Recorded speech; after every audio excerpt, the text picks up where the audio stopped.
Guys finally Monday night raw starting से ही काफी ज्यादा शानदार रहा है। स्टार्टिंग में हमें 2 मैच देखने को मिला, उसके बाद कॉडी रोड्स और केविन ओवेंस का कॉन्ट्रैक्ट साइनिंग में हमें देखने को मिला, जहां पे शॉन माइकल्स ने अटैक कर दिया है बुरी तरीके से केविन ओवेंस के ऊपर। शॉन माइकल्स तो अपना फिनिशर मूव लगाते हैं केविन ओवेंस के ऊपर। तो गाइस लास्ट में काफी ज्यादा इंटरेस्टिंग रहा, क्या कुछ हुआ चलो मैं आपको एक एक करके बता दे रही हूँ। उससे पहले गाइस आप लोग बस एक काम कर लो, जिन बंदे ने अभी तक सब्सक्राइब नहीं किया प्लीज सब्सक्राइब कर देना। सबसे पहले स्टार्टिंग में ही हमें वुमेन्स डिवीजन का मैच देखने को मिलता है, यानी कि नाया जैक्स वर्सेस रिया रिप्ली के बीच काफी इंटरेस्टिंग मैच देखने को मिला है। स्टार्टिंग से ही नाया जैक्स काफी ज्यादा डोमिनेट कर रही थी रिया रिप्ली को। और गाइस आपको पता है ना कि नाया जैक्स कितनी ज्यादा हेवीवेट सुपरस्टार है, बट स्टिल रिया रिप्ली भी खुद को डिफेंड कर रही थी और रिया रिप्ली एकदम ऐसा कर रही थी, लग रहा था कि वो जीत ही जाएगी इस मैच को। और गाइस लास्ट का एंडिंग सेम वैसा ही होता है, रिया रिप्ली हरा देती है नाया जैक्स को। गाइस एक बार आप इमेजिन करो, नाया जैक्स तो बार बार रिया रिप्ली के ऊपर हिप से भी अटैक कर रही थी, बट रिया रिप्ली लास्ट में जीत जाती है और मैं काफी खुश हुई रिया रिप्ली को जीतता हुआ देखकर। नेक्स्ट आगे बात करते हैं आज के सैटरडे नाइट मेन इवेंट में द $1 मिलियन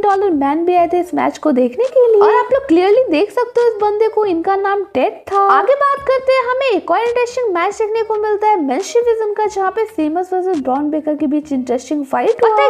इन दोनों का मैच तो काफी ज्यादा इंटरेस्टिंग था, बट ऐसा लग ही नहीं रहा था कि कोई बड़े इवेंट में हो रहा है, ऐसा लग रहा था कि कैजुअली रॉ या स्मैकडाउन में हो रहा है। बहुत ज्यादा ही कैजुअल सा ही मैच था, लास्ट तक सेमस डिफेंड कर रहे थे, बस सेमस हार जाते और ब्रॉन बेकर जीत जाते इस मैच को। और एक मूवमेंट ऐसा भी आया था जहाँ पे लगा था कि सेमस शायद टाइटल को जीत जाएंगे, बट हार गए सेमस और ब्रॉन बेकर जीत गए। देन गाइस फाइनली हमें कॉन्ट्रैक्ट साइनिंग देखने को मिलता है कॉडी रोड्स और केविन ओवेंस का, जो कि काफी ज्यादा ही हद तक इंटरेस्टिंग था। स्टार्टिंग में सबसे पहले तो हमें शॉन माइकल्स रिंग में आते हुए दिखते हैं और शॉन माइकल्स आए थे तो वो काफी ज्यादा खुश थे। शॉन माइकल्स आते ही बोलते हैं कि मुझे काफी अच्छा काम सौंपा गया है कि मुझे सिग्नेचर लेना है कॉडी रोड्स और केविन ओवेंस का। और शॉन माइकल्स ये भी बोलते हैं जो काम निक एल्डिस नहीं कर पाए वो आज मैं करके दिखाऊंगा, दोनों का सिग्नेचर लेकर दिखाऊंगा। देन उसके बाद शॉन माइकल्स सबसे पहले केविन ओवेंस को बुलाते हैं और केविन ओवेंस वहाँ पे आ गए थे, उसके बाद कॉडी रोड्स को भी बुला ही लेते हैं। जब दोनों रिंग में आ गए तब शॉन माइकल्स बोल रहे हैं कि आप लोगों का अब काफी हो चुका है, आप लोग काफी महीने से फाइट कर रहे हो एक दूसरे के साथ और फैंस भी इसका काफी ज्यादा आनंद ले रहे हैं। और शॉन माइकल्स एकदम प्यार से रिक्वेस्ट करते हैं दोनों को, बोलते हैं कि प्लीज आप लोग कॉन्ट्रैक्ट साइन कर दो। और सच्ची में कॉडी रोड्स तो एकदम शांत तरीके से कॉन्ट्रैक्ट को साइन कर देते हैं। कॉडी रोड्स कोई भी ऑब्लिगेशन नहीं देते, बट केविन ओवेंस साइन नहीं कर रहे थे और केविन ओवेंस बहस करने लगते हैं कॉडी रोड्स को, बोलते हैं कि आप कितने गंदे फ्रेंड हो, मैं हमेशा आपका साथ देता था बट आप कभी साथ नहीं देते हो मेरा। और लास्ट में देखा जाए तो केविन ओवेंस भी कॉन्ट्रैक्ट को साइन कर लेते हैं। लाइक मुझे काफी ज्यादा कैजुअली लगा इनका कॉन्ट्रैक्ट साइनिंग, ऐसा कुछ भी बलंडर नहीं था जिसे देखने के लिए हमें कोई बड़े इवेंट की जरूरत हो। लाइक नॉर्मल सा एकदम कैजुअल सा था, मुझे तो मजा ही नहीं आया देख। जब इनका कॉन्ट्रैक्ट साइनिंग खत्म हो जाता है उसके बाद हमें देखने को मिलता है कि शॉन माइकल्स सामने से आते हैं और केविन ओवेंस से हाथ मिलाने का कोशिश करते हैं, बट केविन ओवेंस हाथ ही नहीं मिलाते शॉन माइकल्स से। उसके बाद हमें देखने को मिलता है कि शॉन माइकल्स कॉडी रोड्स से हैंडशेक करते हैं, उसके बाद वो वहां से जाने लगते हैं। इतने देर में ही केविन ओवेंस बौखला गए थे और वो कॉडी रोड्स के ऊपर अटैक कर दिए थे। शॉन माइकल्स ने केविन ओवेंस को बहुत ज्यादा रोका, बट वो रुक ही नहीं रहे थे। इनफैक्ट केविन ओवेंस तो ये भी ट्राई कर रहे थे कि वो एक किक दे दे और पाइल ड्राइवर दे शॉन माइकल्स के ऊपर, बट वो ऐसा कुछ भी कर नहीं पाए। इतने देर में ही कॉडी रोड्स ने उनको रोक लिया और इतने देर में ही शॉन माइकल्स ने अपना फिनिशर स्वीट चिन म्यूजिक लगा दिया केविन ओवेंस के ऊपर। उसके बाद तो इनका सब कुछ ड्रामा खत्म ही हो गया, केविन ओवेंस रिंग से बाहर चले गए और ये सेगमेंट ही खत्म हो गया। वैसे गाइस आप लोगों को ये सेगमेंट कैसा लगा आप मुझे कमेंट सेक्शन में जरूर बताना, मुझे तो काफी ज्यादा ही बोरिंग लगा।